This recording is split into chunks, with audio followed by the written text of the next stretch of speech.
Last year, Erin Mendelsohn, who I think many of you know, suggested that I meet with Linda Edwards, who is Vice President of Marketing and Strategic Initiatives at Glen Meadow, a retirement community in Longmeadow, to see how we might partner. And she and I met along with Laura Lavoie, who is the Glen Meadow's Director of Life Enrichment, and by the end of the conversation, Glen Meadow was an Instant Issues sponsor. And I invited Linda to introduce our speaker today, and she agreed, and I'm looking forward to meeting her again soon in the near future to talk about how we might collaborate further. But right now, I just want you to please join me in thanking Linda Edwards of Glen Meadow.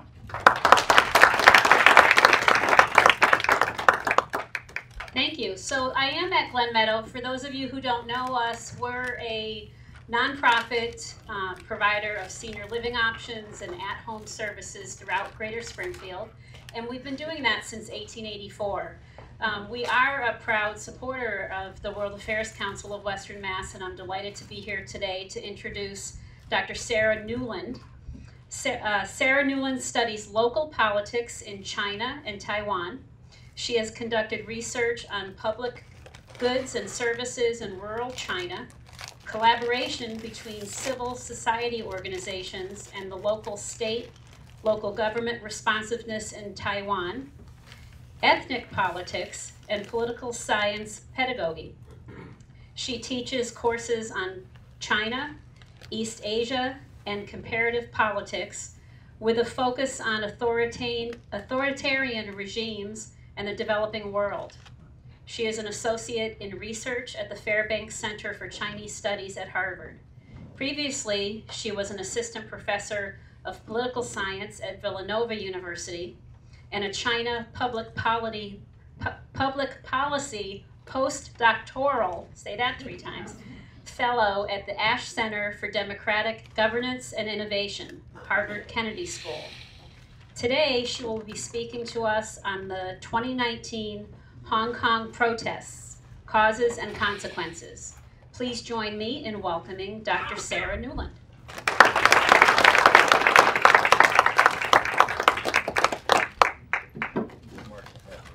Thanks everybody for being here. This is a great turnout, and thanks to Sid for inviting me. So I used to live in Hong Kong. I taught at the Chinese University of Hong Kong there. And this past summer and fall, I would wake up every morning with this kind of pit in my stomach, wondering whether while I had slept, there would have been a violent crackdown on the protests in Hong Kong. And at that point, the question for me was not really whether there would be such a crackdown, but just when it would occur. It seemed to me that surely Xi Jinping and the Chinese Communist Party would not allow such a large-scale sustained challenge to CCP rule. It certainly would have been put down very rapidly in mainland China, and I thought surely this won't go on for very long in Hong Kong. And yet now it's the end of January, and the Hong Kong protests have been going on for 10 months. There have been 1,000 protests, and I didn't think we would get here. In recent months, there's certainly been what some people call protest fatigue, where some of the more moderate protesters have stopped showing up. The people who are kind of consistently showing up are among the more radical protesters. But there still is very, very large, widespread commitment to the protest movement. There was a protest on January 1st that protest organizers claimed drew 1 million people. The police claimed the numbers were much lower, but there were a lot of people there. And the protesters have also remained highly mobilized on social media and through kind of smaller scale actions in addition to these mass protests. So how did we wind up here, 10 months of sustained protests in a city that ultimately is run by one of the most sort of rigid authoritarian regimes in the world, the People's Republic of China? So I want to start today by talking a little bit about the relationship between Hong Kong and mainland China and about Hong Kong's politics more broadly to kind of situate these protests in a broader context. And then I'll talk a little bit about why I think these protests have continued for such a long time and why they're likely to kind of continue on for the foreseeable future. Slide. Okay, so how did we get here? So in the early 19th century, Hong Kong was essentially a southern Chinese fishing village. At the time of the British takeover, it only had about 7,000 residents. It has about 7.5 million today. So it's grown a lot. In 1841, it was ceded to the British Empire as partial payment for China's loss of the Opium War. And under British control, Hong Kong became one of the most important global financial centers. It has the world's busiest airport, it has a major stock exchange, and it's an extraordinarily wealthy city that has served as this sort of hub that connects the wealth of the West to the growing wealth of the East. The fact that Hong Kong was taken over by the British remained a kind of stain on Chinese history for many in the People's Republic of China. It was seen as one of the primary pieces of evidence of a moment when China was kind of carved up by Western colonial powers, and the Qing dynasty, which was the government of Imperial China at that point, was too weak to do anything about it. So regaining control of Hong Kong was a really important point of national pride for China. And it's something that Chinese leaders began to insist upon as China undertook economic reforms under Deng Xiaoping in the 1980s. So in the early 1980s, this process of negotiation between the British government and the Chinese government began that led ultimately to a decision to return Hong Kong to mainland China and what was called the handover in 1997. And so the deal that was struck at that point was that Hong Kong would become what's called a special administrative region of China, which meant that it's part of China, but it's governed by its own constitution called the Basic Law. The power to interpret the Basic Law rests with the Chinese National People's Congress, which is the sort of national legislature of China. But the Basic Law also created a set of distinctive governance institutions for Hong Kong. So it has its own court system, it has its own chief executive, who's essentially the mayor of Hong Kong. It has its own legislature. And the Basic Law also importantly guaranteed more robust civil and political rights to citizens of Hong Kong than are guaranteed to citizens of mainland China. So this system has come to be called one country, two systems. The idea that Hong Kong is part of the one country of China, but there are two pretty distinct systems of governance in the two places. And a key guarantee of this deal for the handover was that one country, two systems would be in place for 50 years. So from 1997 to 2047, mainland China was not to interfere in the affairs of Hong Kong. Hong Kong was to be governed according to the Basic Law, its own constitution. After 2047, that's off the table. The PRC can govern Hong Kong however it chooses. And I think at that point, there was great optimism, which in hindsight looks very poor idea. There was great optimism and belief in this idea that as China liberalized economically, it would also liberalize politically. So I think people thought, oh, by 2047, China will be rich, and therefore it will also be a democracy, and it won't matter too much if Hong Kong has this Basic Law, because becoming part of China at that point will be fine. And obviously China has taken a very different turn, I think, than people thought it would at that point.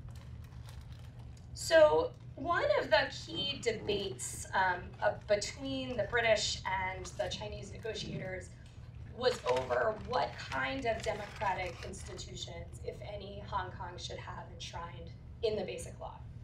And I think it's important to remember that before 1997, Hong Kong was not a democracy either, right? It was a British colony, and it was governed by people who were appointed, not elected by Hong Kong citizens. Chris Patten, who was the last governor of Hong Kong, tried to put in place a series of democratic institutions and pushed for something like full democracy in Hong Kong. And the Chinese side said basically that is unacceptable to us.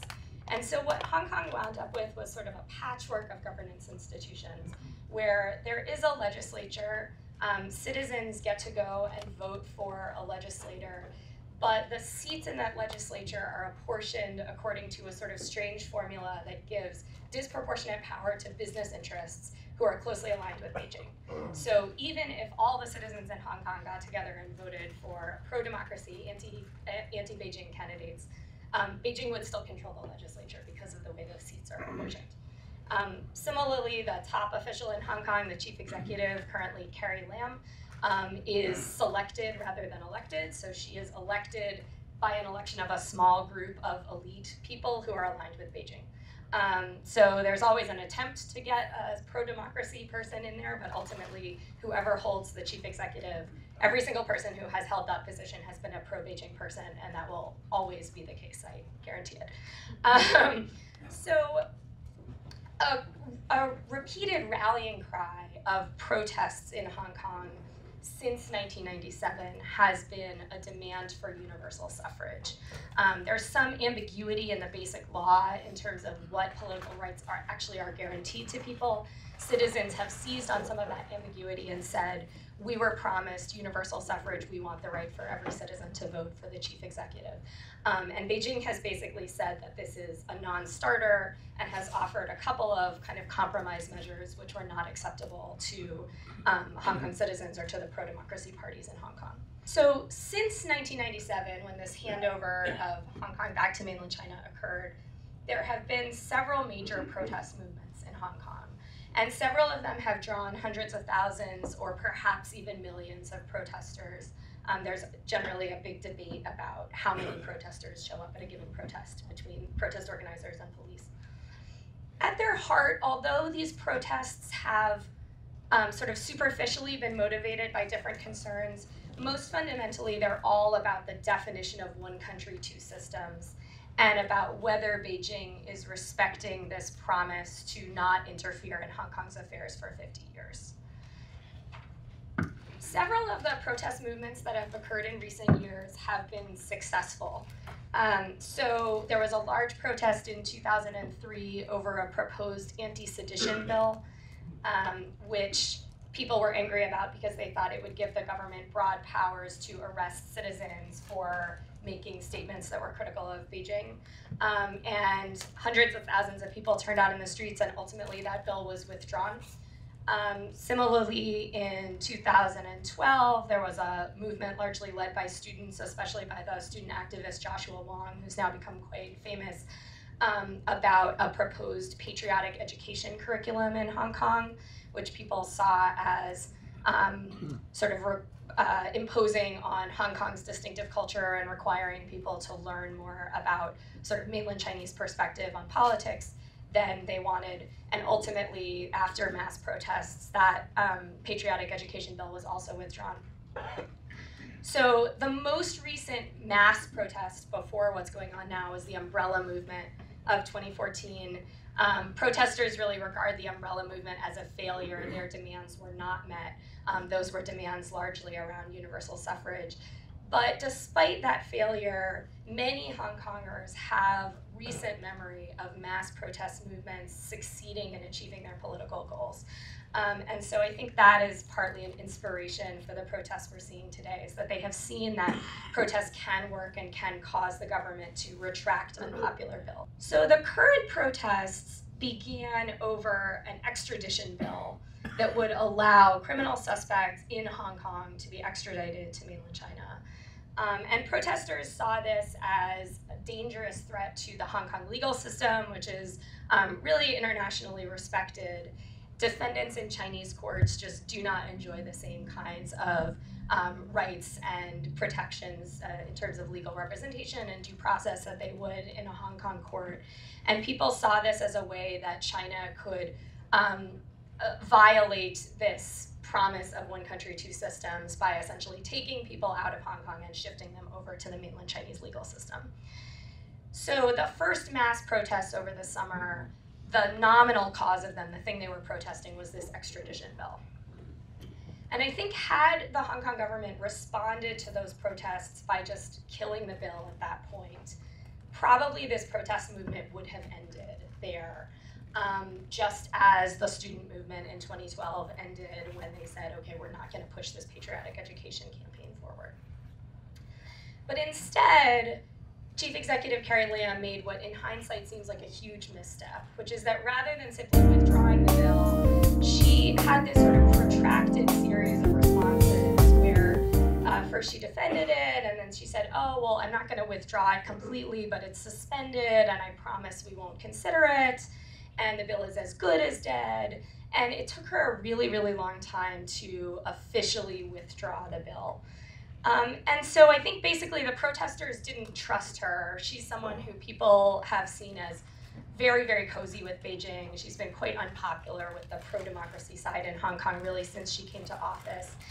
And the protesters didn't believe it when she said, oh, I promise we're gonna not consider this bill, it's suspended, and you should just trust us that we're not gonna take it up anymore. And so what happened is that the protests continued, and then the way that the police and the government responded to the protests inspired a whole new set of demands by protesters. And so the protests grew from just this one demand about killing this extradition bill to a set of 5 demands. And the protesters really have been very unified in their commitment to what they say, call 5 major demands, not 1 less, right? You have to give us all of them or we are gonna continue to protest. And so the 5 demands are, first of all, withdrawal of the extradition bill. That has now happened. The second one is that protesters have been characterized in their arrests as rioters, and also in the kind of rhetoric that the government has used. That rhetoric is dangerous because rioting is a charge that draws a 10-year prison sentence in Hong Kong. And so whether people are described as rioters or described as protesters has really meaningful consequences for how they're potentially going to be punished. So the protesters want this characterization of protesters as rioters to go away. They've demanded amnesty for existing protesters. There have been something like 7,000 arrests in Hong Kong. There are a lot of people who have been arrested for participation in the protests, and there's a lot of concern about what is going to happen to all those people. So the protesters are demanding amnesty. They're demanding the establishment of an independent commission to investigate police brutality. One of the things that has really kept the protesters mobilized is the things that they're seeing in the streets and that they're seeing online of police shooting many, many, many rounds of tear gas at protesters, shooting this sort of blue chemical water at protesters, using water cannons that people say burns their skin. The air in some places is not safe to breathe because of the residue of tear gas. There have been a couple of protesters who have died in the course of the protests. And Carrie Lam's government has offered to do some investigation of the actions of the police, but that investigation would be a sort of in-house investigation that the protesters think is not going to truly really hold the police accountable for their actions. And then the 5th demand, and this is the one that really is the biggest source of contention, is this demand for universal suffrage.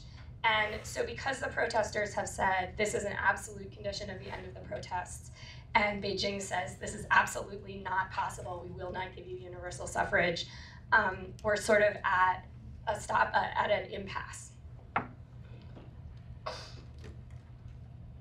So now that we're here at this impasse, I think it's pretty likely that these protests will drag on kind of indefinitely, and that this is going to turn into a sort of slow burn insurgency. I heard someone compare what they thought the likely future of this was to the situation in Israel and Palestine, that they think that if the PRC has violence in one contained territory, that it can sort of hive off from the rest of its territory, then maybe that's something that it will be willing to sort of allow, and that these protests, both violent and peaceful, may go on kind of indefinitely. So I want to think a little bit about what is next, what this future might look like, and why these protests, I think, are likely to just sort of continue.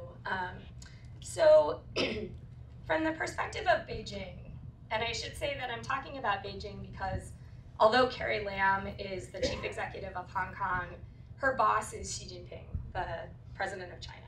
And ultimately, Carrie Lam is not really calling the shots here, except in sort of minor ways, right? Any major decision on how the Hong Kong protests are handled is being signed off on by Beijing's new man in Hong Kong, Mr. Luo, who was the party secretary and responsible for kind of cleaning up corruption in the coal industry in northwestern China, and is known for kind of knocking heads, and now has been sent to try to get things under control in Hong Kong. So he's an important figure, but ultimately Xi Jinping, president of China, is really calling the shots.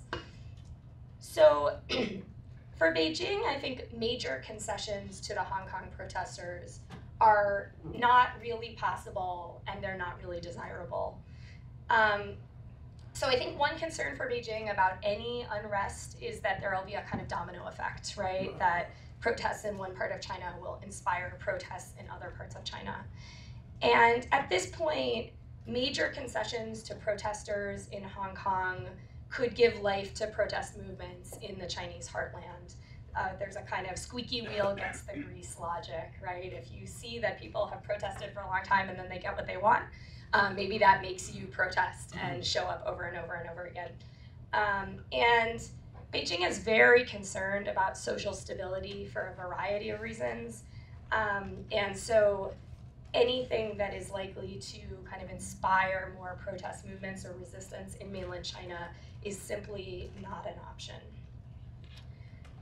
That said, a major crackdown of the sort that we saw at Tiananmen Square in 1989 is also probably not likely in this scenario. Nor is total abandonment of the basic law and the notion of one country, two systems.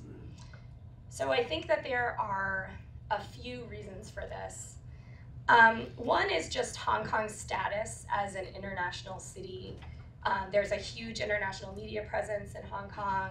It's a place where a lot of foreign companies have offices and employees.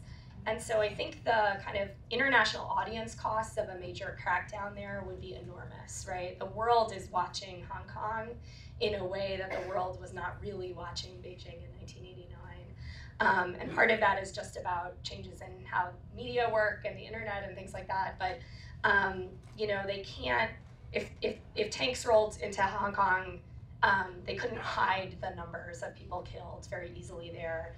And I think that would have huge economic effects. Another important piece of the puzzle here is that there are a lot of mainland Chinese elites who have enormous wealth tied up in Hong Kong. So they have apartments in Hong Kong, they have investments there. And so the people who are likely to be at the table making the decision about how the Hong Kong situation is handled, many of them have a personal stake in making sure that Hong Kong is not destroyed as a global financial center. So obviously the protests are not doing great things for Hong Kong's economy either. But I think that an enormous crackdown, something that caused international business to rapidly pull out of the city, is just not in the self-interest of many of the people who are going to be in the room making this decision. And then the final piece of this, which I'll talk about a little bit more at the end, is that one country, two systems is the model that's been used for incorporating Hong Kong and Macau into mainland China. But it's also Xi Jinping's vision for how Taiwan would be reincorporated into mainland China in the hypothetical future in which Taiwan and mainland China are reunified.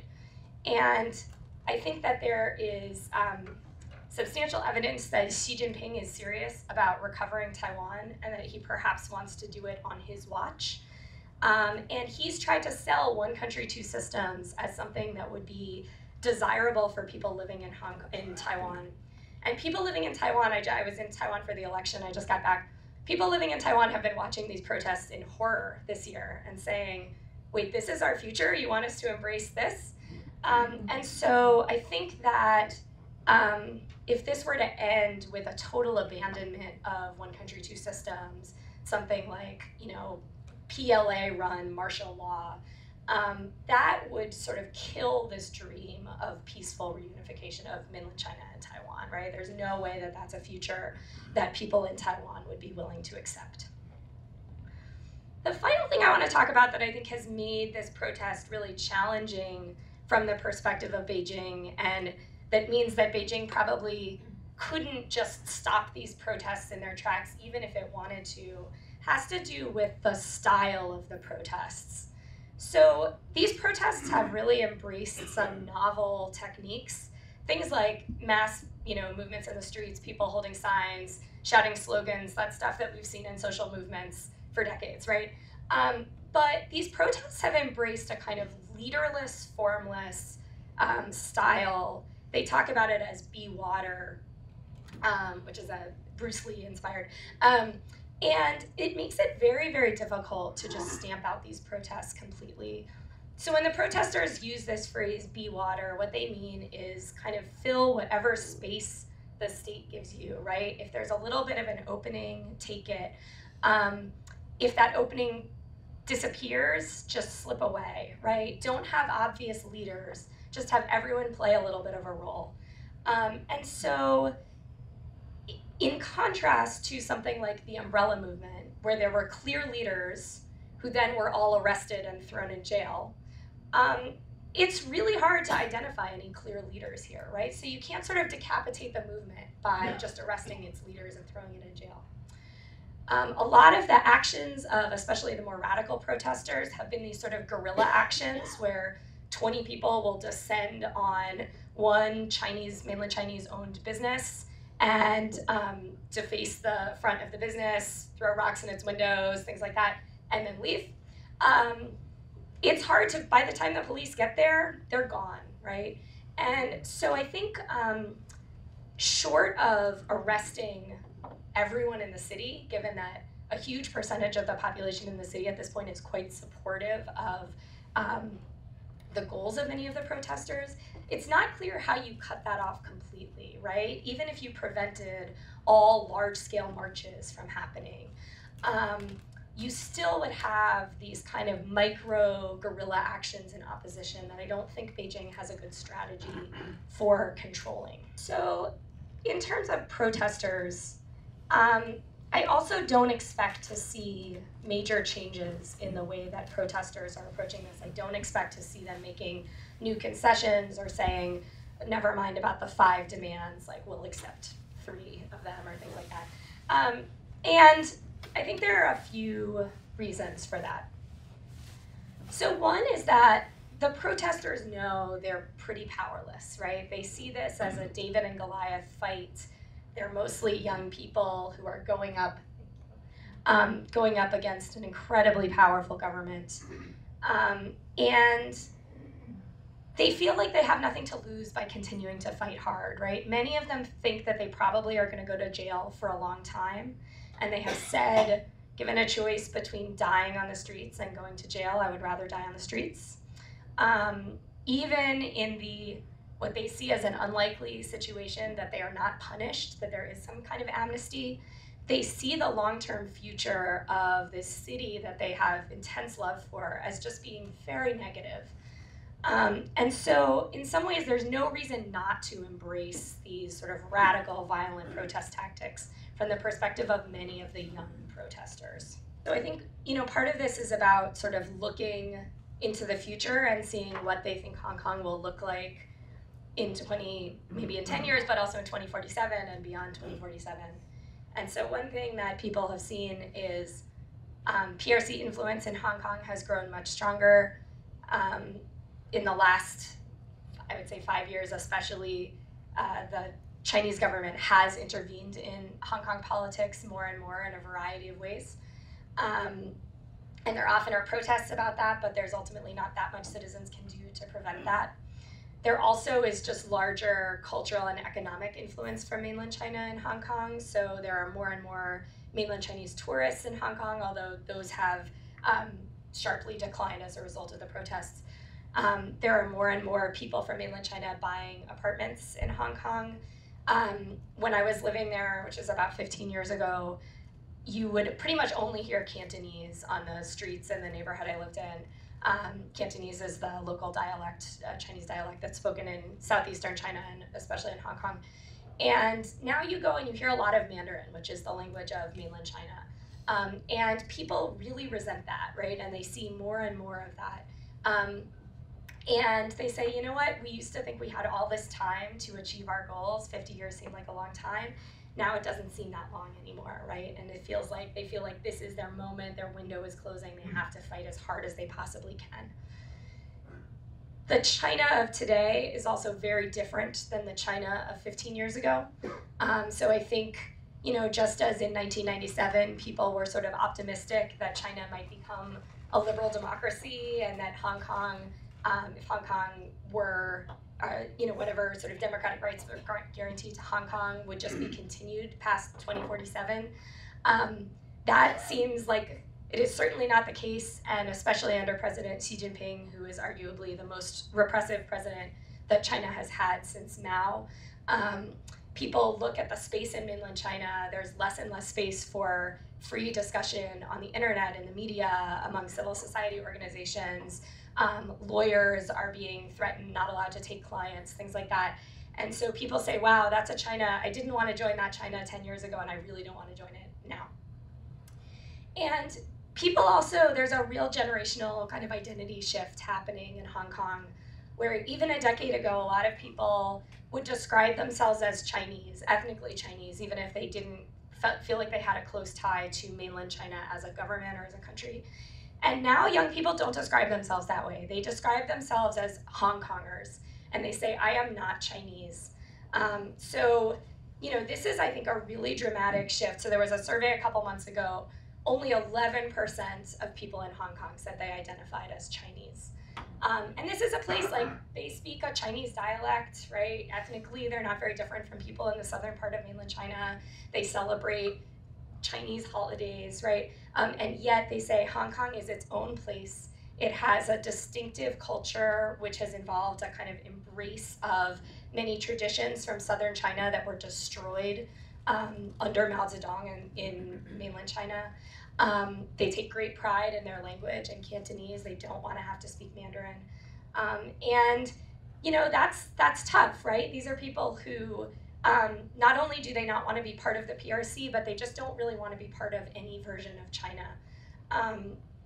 And so for them, I think the logical thing to do is just kind of fight as hard as they possibly can now, knowing that probably that fight is not going to get them anywhere in terms of ultimately causing China to accede to their demands. So I wanted to end just by talking about what I think are a couple of the important effects of the protests on Hong Kong. So I think one important effect, both for Hong Kong but just for the world, is that there's no trust left among Hong Kong citizens in the Chinese government, in the Hong Kong government. The protesters obviously see the government as far too aligned with Beijing, but even the folks who traditionally are pro-Beijing, so that's the business class, affluent people in Hong Kong, they also have very low trust in the Hong Kong government right now because they're mad that the Hong Kong government has let these protests go on for 10 months, right? So they said, everyone is unhappy, right? They said, our city is not livable, it's unsafe, money is flowing out of the city. I think this is a huge problem when you run into governance challenges like public health. So this is one example of a cartoon that was posted online. There is an insane amount of fake news right now about what the Hong Kong government is doing involving the coronavirus, how it is, paying for the treatment of people from mainland China and inviting them in and things like that. And people want a closed border. They want Hong Kong completely closed off from mainland China. And the mainland Chinese government is not going to let that happen, probably. And so there's a lot of anger about that. And I think one of the problems is that no one in Hong Kong believes that the government is looking out for their best interests, right? So the government issues a statement saying, because of public health concerns, we need you to do X, Y, and Z. People are not going to listen to those kinds of recommendations, right? They just don't trust the government. Hong Kong was one of the places where SARS was most serious. If you have people who won't listen to government public health recommendations, I think that has potentially very serious implications. Is just a little bit about what I mentioned before about the way that Hong Kong's protests are kind of resonating and affecting politics across the Taiwan Strait. So this was the image that recently re-elected President Tsai Ing-wen's campaign used to post on Twitter and elsewhere as her kind of thank you for being re-elected. It's a photo from her victory campaign, but the thing that's interesting about it is that right in the middle of the slide, there is a black banner that's a Hong Kong protest banner. there were tons of Hong Kong protesters who came to Taiwan to watch the election to remind Taiwanese voters to come out to vote and to remind them to vote for Tsai Ing-wen because her opponent was seen as being too close to mainland China. And so I wanted to show this campaign video, which I thought was really powerful and kind of encapsulates the way that Tsai was able to mobilize voters using fear of what was going on in Hong Kong. How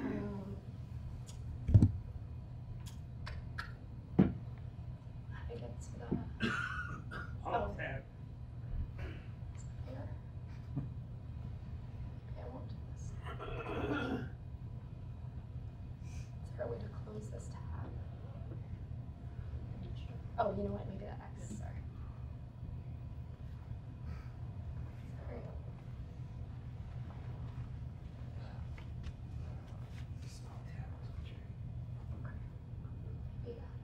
Oh, yeah, it's right here, sorry.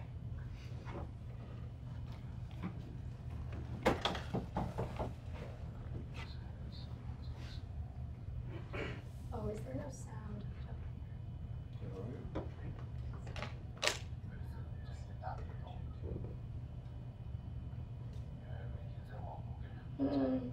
I'm not going to show that because that version doesn't have the English subtitles. But basically, this ad pairs images from sort of everyday Taiwan, and especially Taiwan young people like playing a video game and riding the subway and stuff, next to images of Hong Kong young people getting beaten up by the police, kids in school uniforms getting arrested. And one of the lines in the ad basically says, we have learned that the idea of one China, which has governed or is assumed to sort of be the basis for reunifying China and Taiwan. We've learned that to Xi Jinping that means one country, two systems. And we've learned that one country, two systems is just autocracy. And so this was this very powerful mobilization of saying, look at what's going on in Hong Kong, look at the promises that were made to Hong Kong. Actually, you're just going to be oppressed the way that anyone under autocracy would be oppressed. And that message really resonated. Tsai won with a landslide victory, in large part because this strategy was so effective at kind of bringing Taiwan voters to the polls. Okay, so I will end there. I'm curious to hear comments, questions.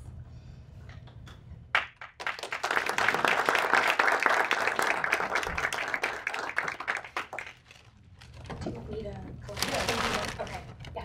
Is Beijing blocking or attempting to block internet coverage of the protests in China, in Hong Kong?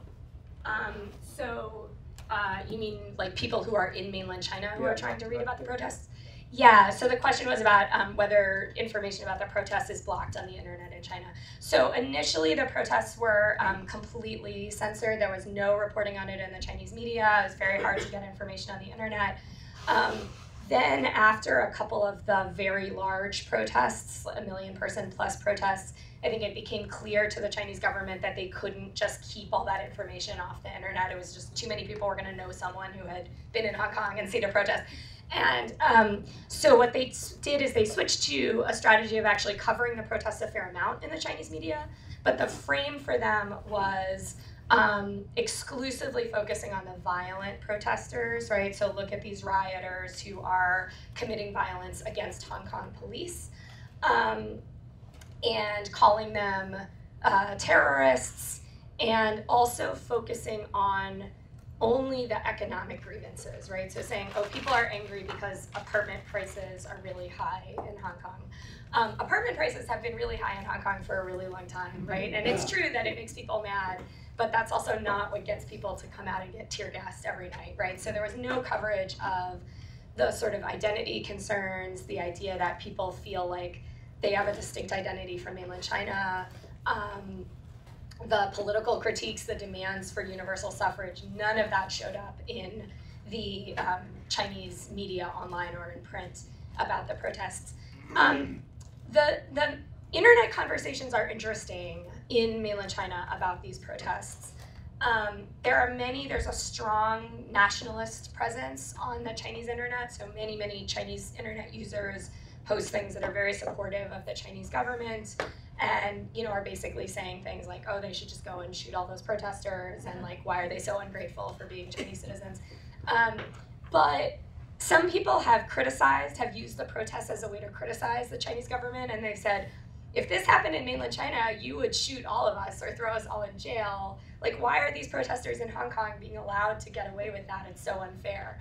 And some people have also criticized the government and said, basically, why are you only covering the violent protests? Why aren't you covering the massive peaceful protests as well? So there is some diversity of opinion, there is some discussion of it, but definitely a fair amount of censorship and really strong attempts to kind of shape the narrative in a particular direction.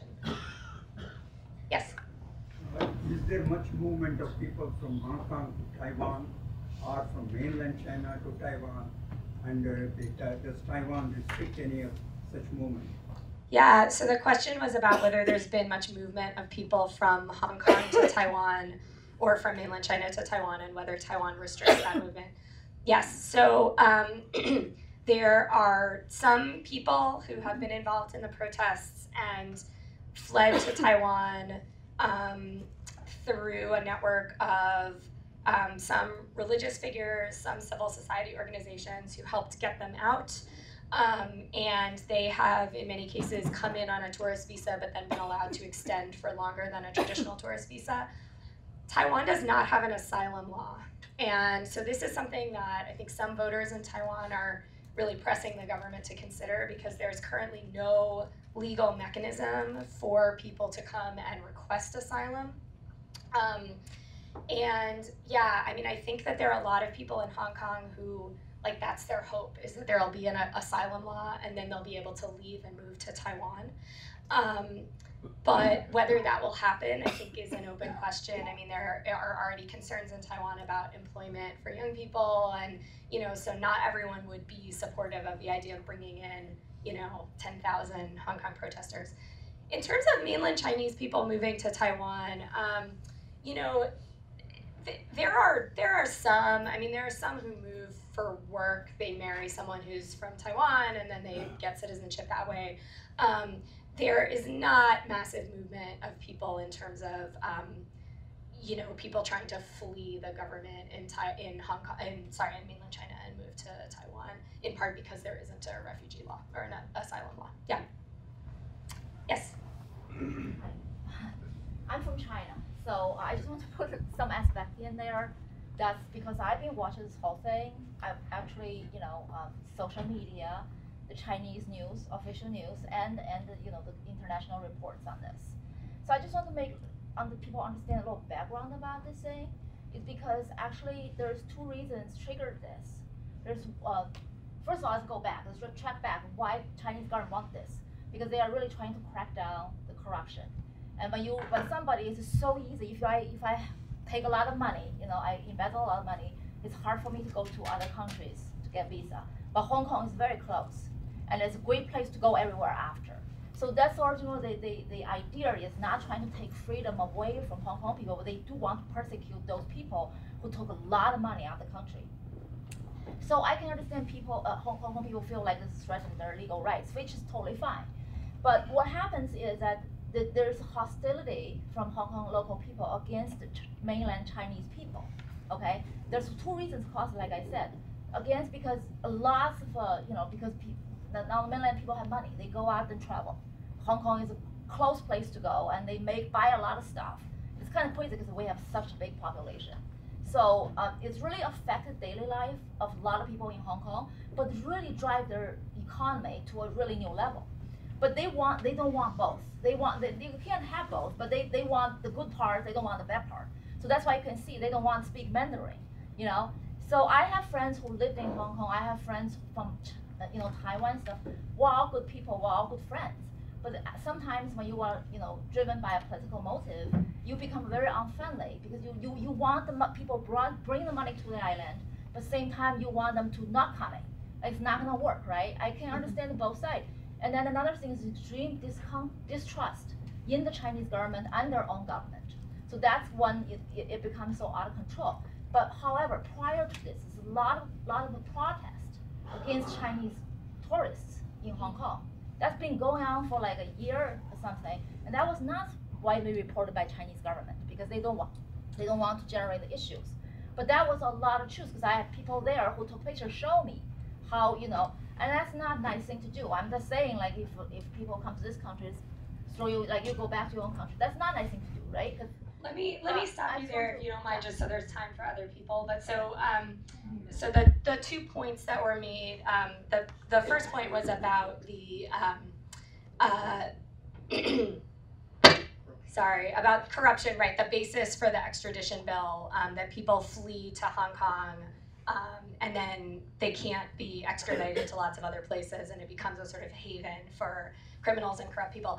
I think that there is truth to that, and I think it's a good example of the ways in which sort of suspicion that one country, two systems is being infringed on affect all the decisions that the government tries to make, right? So I do think that there is like an argument to be made that Hong Kong becomes a haven for people who are trying to escape or get sanctuary, people who have committed crimes elsewhere, escape to Hong Kong. This is something that definitely happens.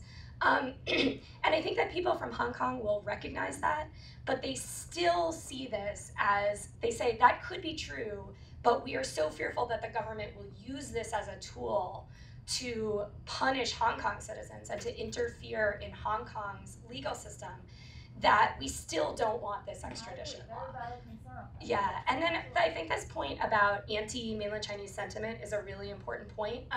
So it's something that I saw a lot of when I was living in Hong Kong in 2004 even, where local Hong Kong students really did not want mainland Chinese students at universities. People did not like mainland Chinese tourists.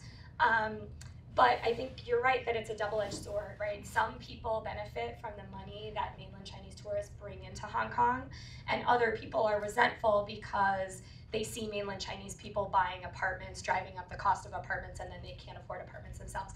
So I absolutely think that these protests have encouraged a lot of really ugly behavior and sentiments among Hong Kong people. There's a lot of very overt racism or anti-mainland Chinese sentiment in Hong Kong, and I think it's true that I wouldn't feel safe there as a mainland Chinese person right now. You know, I think that people don't feel safe, and so I think that that is definitely a negative consequence of these protests. But I'm not trying to put these protests in that negative light. I'm just thinking there's always two sides to the story. Yeah, no, I think that that's definitely true. Yeah. Thank you so much. I learned a lot. I appreciate it. How do you see this thing playing out 5, 10, 15 years? Yeah, I mean, I guess I would go back to what I said before. Like, I think I don't see a logical end to the violence. I think probably they will arrest more and more people who are involved in the protests. Right now, there's some evidence that they're shifting to a sort of like I forget what the Chinese term for it is, but it's like a fishing net approach of like you just arrest a lot of people at protests, and you know, not all the arrests stick, and then you go and you arrest a lot of people and you wind up letting a lot of them go. And you know, so I think over time the more moderate protesters will sort of trickle away. The ones who will be left are the more radical, probably more violent protesters. But I just don't really see a way. I don't think that the Chinese government is likely to give in to any of their demands, and I also don't think that they have a surefire strategy for just like wiping out all those protests completely. Yeah. Earlier you compared the relationship with PRC and Hong Kong to the Israel-Palestine conflict. Historically, the U.S. has had a role in trying to broker something there, mainly because of our aid and our military and security leverage that we can apply. Is there another country that can have that role between PRC and Hong Kong with the UK, for example, or is the rest of the world pretty much being spectators? Yeah, I think we're pretty much spectators. You know, I think people have called on the UK government to try to put some pressure on China, you know, and when they see places where the spirit of one country, two systems is being violated. But ultimately, the agreement that was made in '97 is the agreement, and the British left, and this is Chinese territory. So, you know, the situation is different in the cross-strait relationship between mainland China and Taiwan, where there sort of isn't a final adjudication of, whether Taiwan belongs to China or not. And I think it's more likely that we would see international involvement and especially US involvement there. But, China sees this as an internal matter, and I think at this point, legally, they're right. So, there have been things like there was the law recently passed in the US to try to put pressure on people in Hong Kong by doing, or on officials who are responsible for making some of these decisions in Hong Kong by doing things like denying visas or creating a legal mechanism for denying visas to officials who are responsible for some of the sort of repressive decisions there, and creating greater mechanisms for the US to collect information about what's going on in Hong Kong. But ultimately, I think that's kind of symbolic and pretty toothless. Yes? You had mentioned early on there were 3 entities that were in this state: Taiwan, Hong Kong, and Macau. How do you see, or is there any difference in Macau, or is that just simmering in the outliers as an outlier? Yeah, so to be clear, so Taiwan is not currently in this state, but it's the way that Xi Jinping has said he would like to incorporate Taiwan into mainland China in the future. Currently, Taiwan is governed separately. But yeah, so Macau has traditionally been not nearly as politically active as Hong Kong for a variety of reasons. Macau is kind of a gambling city. It's very dependent on Chinese tourists who come there to gamble. International tourists. Yes, and it is,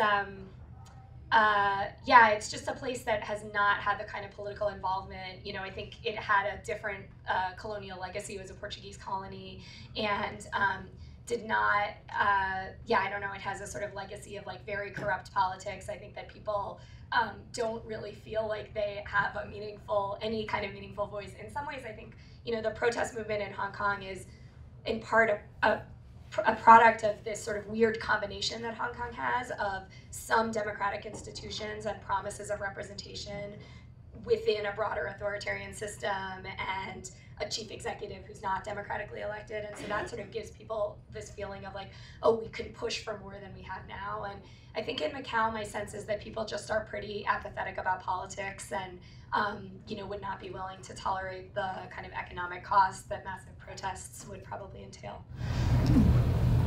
Thank you for your lecture. It's been excellent, by the way. Thanks. I wanted to comment on the small inroad that the demonstrations made with the local council elections Yes. that they won. Yeah. Would that be a pathway in the future for them to achieve more democratically speaking? Yeah, so it's a great question. So in November, there were these ultra-local elections, district council elections in Hong Kong. They're the kind of election, it's like dog catcher elections here. Very few people typically turn out to vote. And a really high percentage of people showed up. It was like 75% of people showed up to vote. The pro-democracy parties won in a landslide. My understanding is that was a surprise to Xi Jinping, who was expecting the pro-Beijing parties to win, which is perhaps a sign of how deluded he is about what's going on in Hong Kong, but also I think people did not expect the turnout to be as high as it was. The problem is that the district council elections, so they're the only elections that are 100% democratic, where it really is completely decided by individuals' votes, but they don't have any power over these sort of bigger political issues about the nature of civil and political rights or the nature of the relationship between mainland China and Taiwan, or mainland China and Hong Kong, sorry. These are the people who you would go to if there's like a pothole in your road that needs to be fixed, or a street light is out on your street. And so, I think it was a very important symbolic victory. It really gave a kind of shot in the arm to the protesters and made them feel like, oh, look, a lot of people are with us, and people agree that we should boot out these pro-Beijing politicians. But there are many ways in which the structural advantages of the pro-Beijing parties are baked into Hong Kong politics in terms of the Legislative Council. And so it just would be nearly impossible for that success at the district council level to bubble up to electing a pro-democracy majority in the Legislative Council. And it would be impossible to elect or to select a pro-democracy chief executive. So unfortunately, it was, I think, a really exciting day for a lot of people in Hong Kong, but ultimately is kind of a symbolic victory. Thank you very much.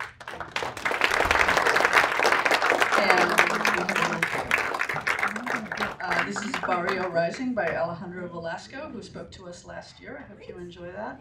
Thank you again for coming, and I hope to see you back for some of our programs, the next one being February 20th with Michael Clare. Thank you.